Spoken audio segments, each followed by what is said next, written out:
Hi, it's Paul Cross from Pharma Dispatch, and we're here today with Carlo Montagner, who's the co-founder and CEO of Specialised Therapeutics Australia.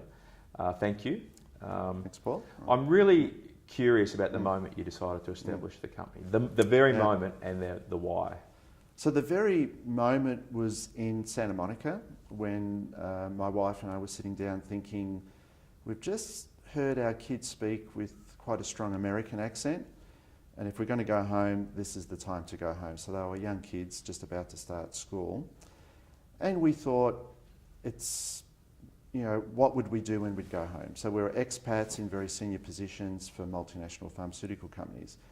But we'd always had that discussion, well, if we had a pharmaceutical company, we would do X and Y differently. And we looked at Australia and said, you know what, there's an opportunity there for a company like Specialised Therapeutics, a company that in-licenses products that would not normally be available to Australians. So we looked at it and said, let's go for it. What have we got to lose? And what was the process you went through? I mean, it's not, you don't just sort of register a company and then you're a pharmaceutical company, do you? Well, the first thing I had to do was resign. And so I was the president of Abraxas Bioscience at the time. So I went to the founder, who was Patrick Soon-Chong, a majority owner, multi-billionaire. And I mentioned to him that that's what I wanted to do. And he was very unhappy.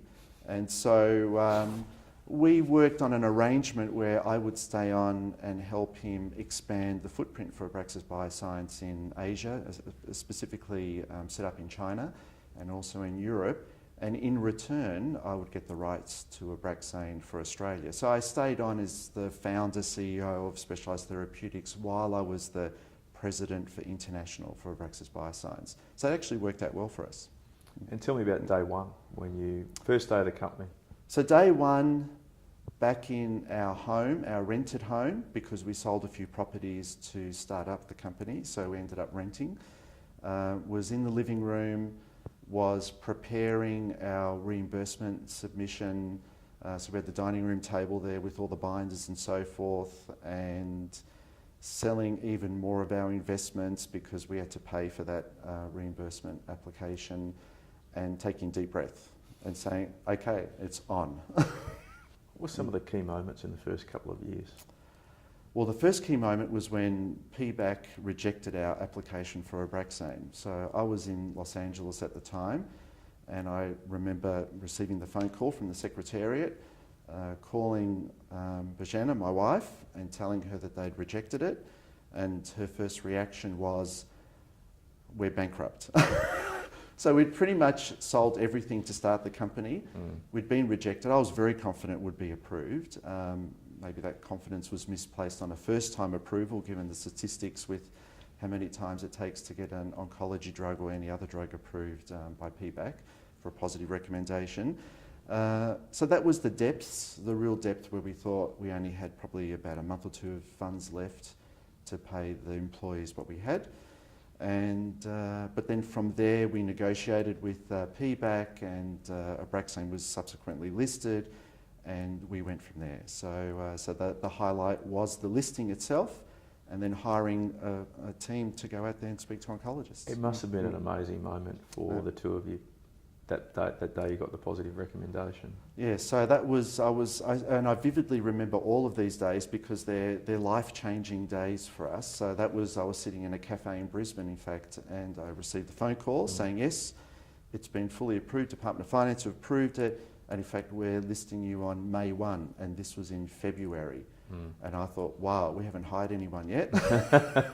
So that was a great day. That was and from there we then in-licensed other oncology drugs.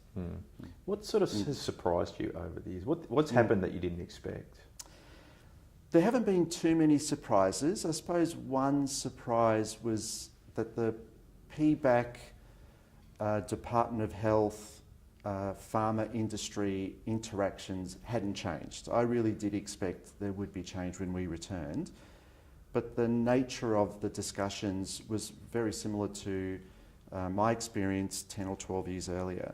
So that was a surprise, and in fact it hasn't changed that much since then, and that's, I think, a multi-stakeholder issue. It's not the fault particularly of one stakeholder or the other. So that's been a surprise, and I wish that would change, so it would be less combative and more focused on the patient. So, but from an industry point of view, there haven't been too many surprises, just that there's tremendous risk in developing, commercialising drugs. That doesn't change. The bar's higher now, so as more and more drugs are approved, they lift the bar in terms of an efficacy benefit. So now it's even tougher, greater risk to actually commercialise or develop and commercialise a drug that actually is able to be reimbursed in Australia. You've recently moved into new premises. Yes. That must be kind of quite a peculiar feeling walking into this after you started in your own living room. Yes, so this is our fourth office, and so we've expanded each time, and this time we really made a big effort to make it a comfortable and enjoyable workspace for all of our staff, and to really facilitate collaboration.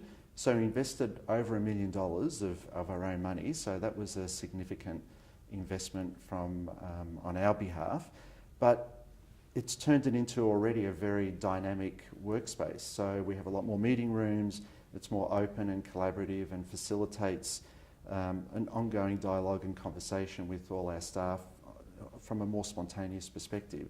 What makes the company unique in a lot of ways is because it's your company, right? So you speak with great authority about the company, but also the issues.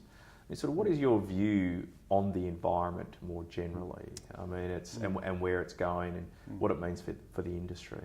The current dynamic between government, the department, which is a key driver of how the government reacts, I think, in many instances, and the industry just hasn't changed. It's still, and I used the word before, combative. It tends to be combative rather than focused on the patient.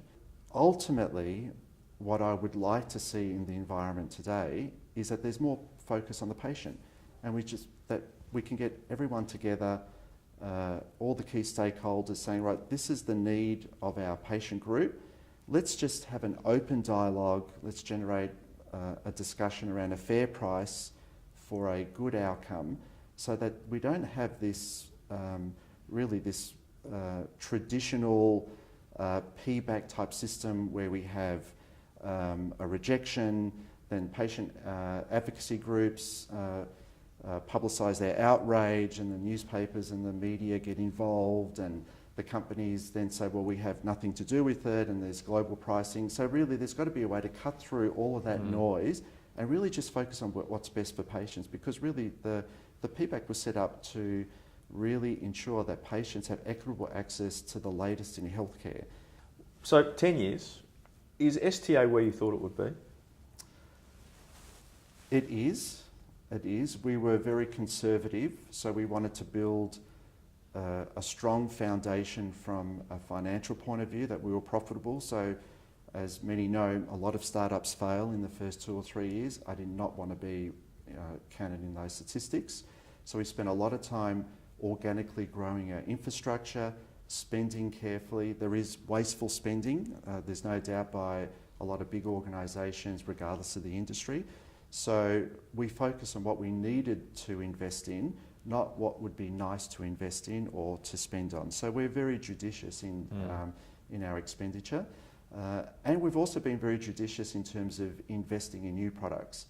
So we've had a few bombs. So we've in-licensed products where we've paid significant upfronts that have failed their phase 3 programs, or have actually met their phase 3 endpoints, but then were not commercialisable in terms of developing enough benefit to achieve a reasonable price. So we didn't even submit those to PBAC ultimately.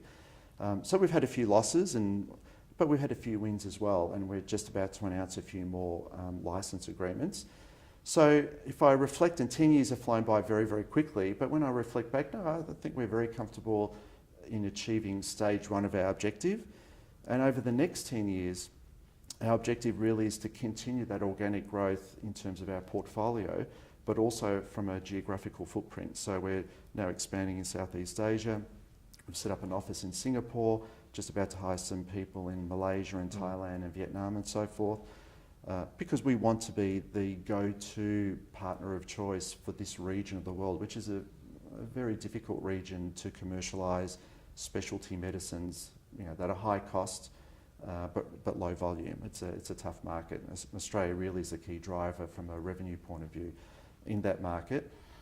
But then, Paul, ultimately what I would like to do over the next 10 years is spin out an entity where we take the global rights at an early stage of a drug and develop that drug for the global market, commercialise it, and then develop a global footprint. So that's a bit of a dream for Bajana and myself, because we were both involved in developing drugs at our previous, multinational pharmaceutical companies that we worked at. Yeah. And that would be really the ultimate dream for us, is to have both an in-licensing business where we commercialise, but we also develop at an early stage. And now this is your company, so you make the decisions. Yes. I mean, which do you prefer? I think there's probably an answer that's quite clear, but how do they differ? One of the questions, or one of the discussions that Bajana and I would often have when taking our evening strolls wherever we lived in Europe or the US or Japan, was if we had our own company, we would do this differently. And this was typically decision making. So obviously one of the things that we like most about running our own company is that we make our own decision, we're very quick. It's in fact a key advantage or attribute when talking to other companies, that we say to them that we are the owners of the company, we can make a very quick decision on in-licensing your product, and we can move very, very quickly to submitting your product for approval and commercialising that drug. And in fact, we had a recent experience with Puma. We in-licensed Nerlynx, and it was the fastest ever, through great teamwork between our team and the Puma team, that from our first discussion to in-license Nerlynx, to negotiating the contract and the terms, to submitting the regulatory dossier to TJ, we did that all within 7 months. Now, if we were a public company or a larger organisation, it would take at least 2 years. So speed and the sense of urgency is what really sets us apart from larger organisations. And it's all about really brutal transparency. So I'm a big believer in being very transparent and focused on the outcome. So everything else just gets in the way. So it's a little bit like my discussion with you on the whole PBAC process.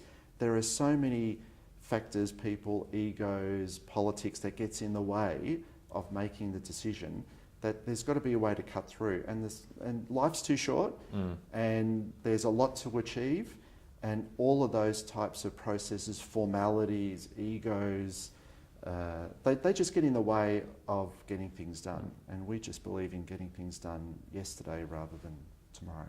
Terrific. Thank you, Carlo. Thanks, Paul.